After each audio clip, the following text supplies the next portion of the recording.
Benvinguts. Avui hem preparat un experiment basat en magnetisme i tenim... Pep!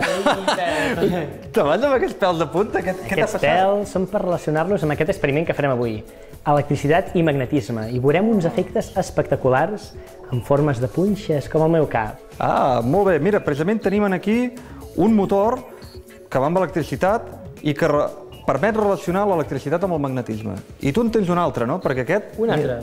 Mira, aquest, connectant aquests dos pols en aquesta bateria, fem rodar aquest motor. Oh, que xulo!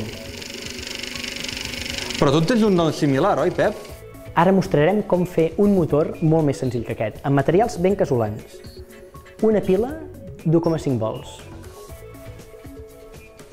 Un cable que ens farà tancar el circuit. Un cargol. I un imant. Aquest concretament és un imant de neodimi, és molt i molt fort. El que farem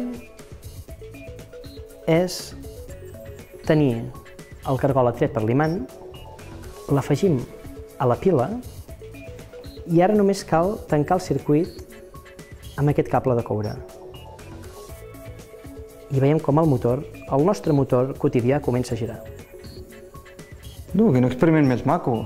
Magnetisme i electricitat. I has parlat d'una cosa que m'interessa molt, que és el neodimi. El neodimi és un element del que no havíem parlat en cap dels experiments que hem fet, perquè és un dels elements que es va descobrir amb posterioritat a la proposta de Mendeleev de la taula periòdica, que tenim aquí darrere. El tenim aquí, el neodimi. És una d'aquestes anomenades terres rares. Però magnetisme no fa només el neodimi, no? Perquè la Terra també en té. Tal com veiem en aquest esquema, el planeta Terra és ben bé com un gran imant.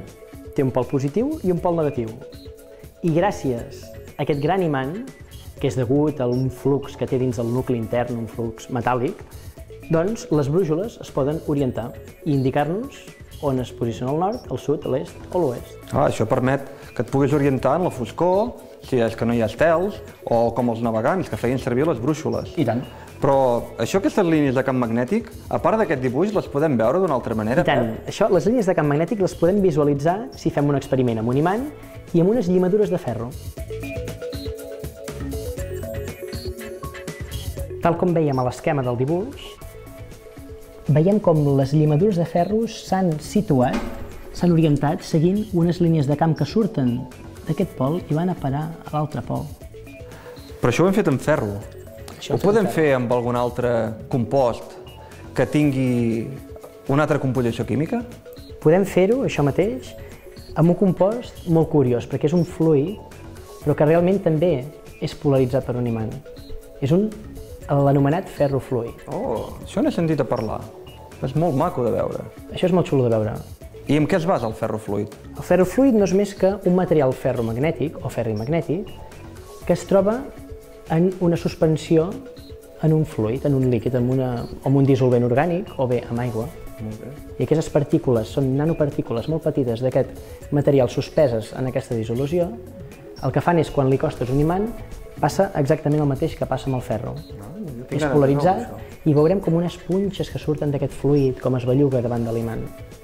Anem-ho a veure. Anem-ho a veure.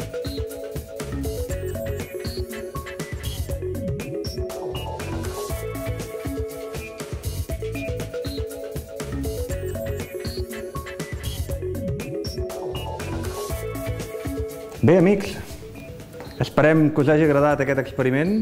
A mi m'ha encantat i fins la propera. Fins la propera. Això ja